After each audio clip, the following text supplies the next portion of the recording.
అన్నట్టు ఇప్పుడు మన ముచ్చట్లకు ఒక దొంగోడు వచ్చిండటనో. వాడు ఎముల వాళ్ళ దొంగోడట. అటు గాంధీనగర్ దిక్కు తిరుగుతాండట. మరి ఎందుకు తిరుగుతున్నాడు? మరి వానికి ఏమన్నా దొరికినాయా దొరకలేదా? గిట్టుబాటు అయిందా కాలేదా? ఏది ఓ మళ్ళీ కరుసుకొని వద్దాం రాండ్రి.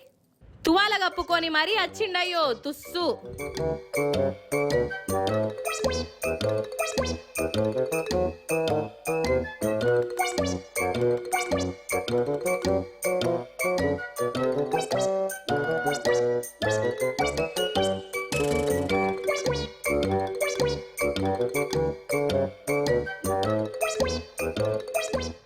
ఇంట్లోళ్ళు మెలకతోనున్నట్టున్నది. మెల్లగా దర్వాజా దగ్గర అనుకున్నాడు. అటు ఇటు చూసిండు. ఏమన్నా ఉన్నాయో దేవులాడిండు. కాని వాని గాచారనుకున్న వాడెత్తు జనాలే కనబడ్డారు వానికి. మరి వాళ్ళని ఎత్తుకోబోలేడు కదా. జనాలే వాడిని ఎత్తుకొచ్చి స్తంభాన్ని కట్టేసిర్రు. అయితే ఎములాడ గాంధీనగర్లనొల్ల కోడి కూడా కూత పెట్టక ముందే పొద్దుగాల 4:30కే రంగంలో దిగిండోల్లా.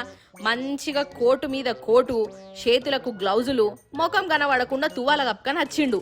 ఎవరన్నా చూస్తే ఎంత భయం అవుతుందోల్లా. దెయ్యం అనుకోరా. ఫస్ట్ గట్లనే గజ్జుమన్నారు. అటెనక దొరకబట్టి ఇట్లా సన్మానం చేసి పోలీసులకు అప్పచెప్పిర్రు. ఎందుకురా నాయన అంత పొద్దుగాల అవతారంలోకి వచ్చినావు అని అంటే ఏమంటాడు? నేను తాగుంటే నేనేం చేస్తానో నాకే తెలియదు అని చెప్పుకొస్తున్నాడు. అగో ఊరు రాజారావు. ఎందుకు వచ్చినావు వీడికి? దేవుని దగ్గరికి వచ్చిన. మరి దేవుని దగ్గరికి వచ్చి ఇంట్లో దిగడానికి కారణం? తాగున్న మొత్తం అంటే నీకు ఇల్లు ఎట్లా తెలుసు? అడ్రస్